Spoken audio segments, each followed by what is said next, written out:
Today we're going to demonstrate how to operate the Activessel system. To turn on the system, we would first start by pushing the power on button at the back of the box of the system, and then immediately after that we push the start button in front of the system.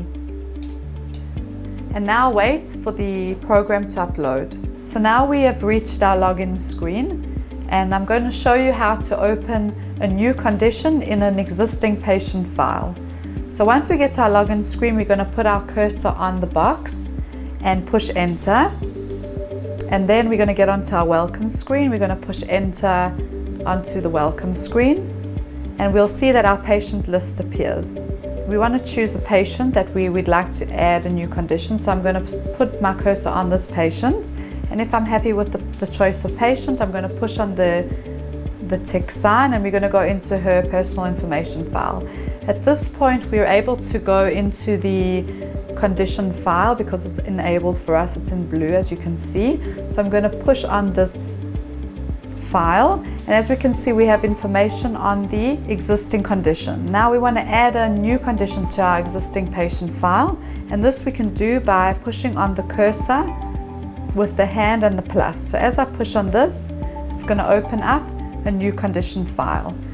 I want to now choose the type of condition, so I'm going to push on the type, and we see now that we have carpal tunnel, sciatica, neuropathic pain, etc. I'm going to choose, for example, trigger finger, push on the tick, and now we put in the duration of the condition when it started, say the month as well as the year. And now if we want to do any free text, if we want to write something that's important, we can put in the free text box. Our keyboard will come up. If we want to erase or get rid of the keyboard, we just push on the keyboard icon and it disappears. Here we also have a cursor that we can put in if the problem is recurrent or not recurrent.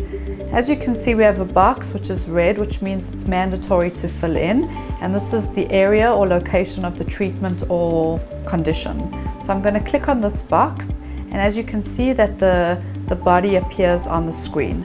Now I'd like to put the location of the problem. So in this case, I would like to zoom into the picture. So I'm going to push on the zoom in icon and then drag my cursor across the screen. I'm going to push on the icon to move the figure from left to right so I can get to the hand. If I want to put in trigger finger, for example, on one of the fingers, I might want to zoom in a little bit more and move the finger, the body up and down, as well as I can turn it if necessary, depending on the problem. If I'm happy with this picture and I want to locate the area or the condition, I'm going to push on the location symbol, and I'm going to locate with my cursor the area of the treatment, the area of the pain. If I'm happy with this picture, I can push on the tick. If I'm not happy with this picture, I can also push on the trash can, which will then delete it, and we can do it over again. So now I'm happy with this treatment. I'm going to push on the tick, and we now see that we have our new condition file. If I'm happy with all the information here, I'm going to push on the save button, and now we have a new condition added to our existing patient. If we want to know if the patient has more than one existing condition, we can see here where the picture of the treatment area is. We can see that we've got the arrow enabled for us to glance or slide through all the conditions that person has. So some people might have one or more conditions, and with the ability of the arrows, we can move over to each condition and then treat that area. So this will show us if we have an arrow that's great, means that there's no more conditions. We can't go into any file, and if it's a patient with just one condition, we won't be able to move from left to right with the arrows. So at this point, we are able to go into start a treatment by pushing on the lower right hand corner symbol or icon for treatment. So I'm going to go into that, and now we get to our pre-treatment screen. At this point, we can also photograph our medical reports or medical folders that the patient has brought, so that we have it saved in the system. From here we carry on to treatment. So here we have at the bottom of the right hand corner the treatment icon, and now we move on to another pre-treatment screen, which is this is the information regarding to pain. Now I want to document the pain levels. So our first line here is the VAS pain scale. I'm going to put in a pain intensity that the patient reports to us. The next line is the intensity of symptoms such as tingling or numbness, and I'm going to document this. And our next box is the muscle strength intensity or grip strength, and this is if this is relevant to the patient. I want to go from this screen to the treatment screen, so I'm going to push again on this icon of the treatment at the right bottom hand corner, and this brings me to the screen which reminds us of what we need to do before a treatment.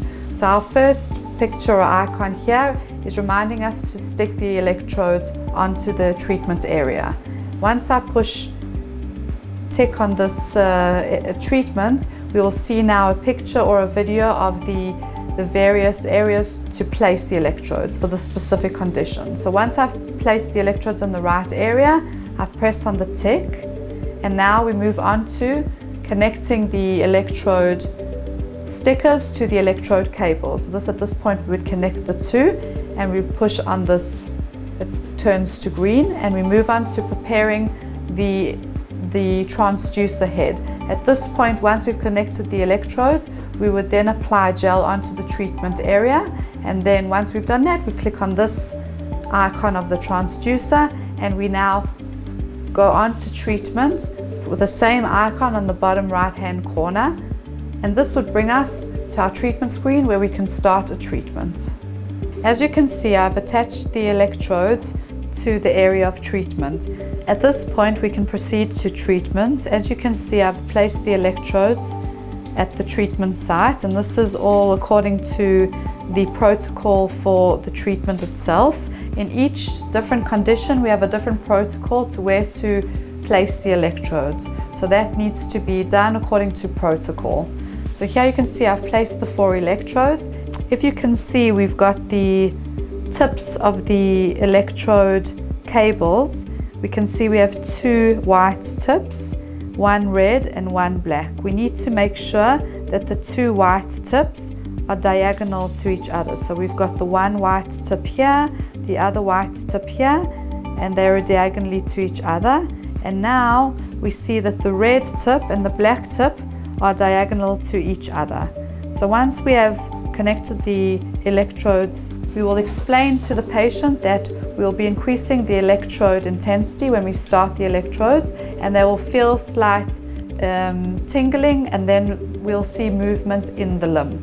Now we need to get to a point where we see the movement that we've explained in the protocol for each treatment, and once we get to that point, then we can start to do the treatment with the ultrasound or the transducer. So I'm going to explain this to the patient, and while I'm doing this, ask the patient if he feels and what he feels.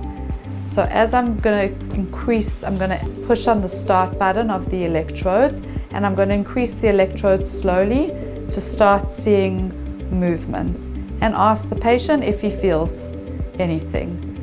Once I'm starting to see the movement that I require, I'm going to prepare the area for the ultrasound. So I'm going to add gel to the treatment area.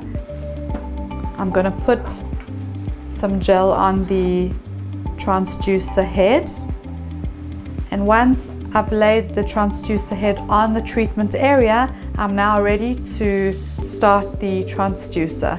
So at this point, I'm going to start the transducer by pushing on the transducer button, and you'll see that the light comes on when it's functioning, and I'm going to do small circles in this area. Every 1 to 2 minutes, I'm going to increase the electrode intensity as explained before, and we'll see that the movement will get stronger. At the same time, we also need to make sure that we have enough gel in the treatment area, that the area doesn't get too hot, and also by checking that the treatment area is not too hot and asking the patient, this will prevent any discomfort. So I'm going to carry on doing the circles in the area and making sure we have gel in the area at all times. When we get to 15 minutes of the treatment, the actual treatment will stop, And at 15 minutes, we can now move to program B. So as you can see on the screen, we are in program A on the ultrasound side. And at this point, 15 minutes, when the program stops, we can move on to program B.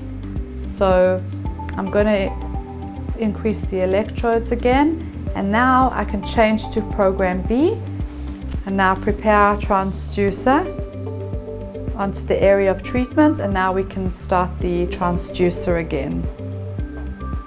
So I'm going to slowly do small circles in the area of treatment, making sure that the gel is always in place and that the area is not heating up too much, communicating all the time with the patient, as well as increasing the electrode intensity every minute to 2 minutes. At the end of the treatment will stop automatically and the screen will start to flash, and now we know that the treatment has ended. And at this point, we can remove the electrodes, disconnect them from the cables, and clean the area. And this is how we treat with the Activessel device.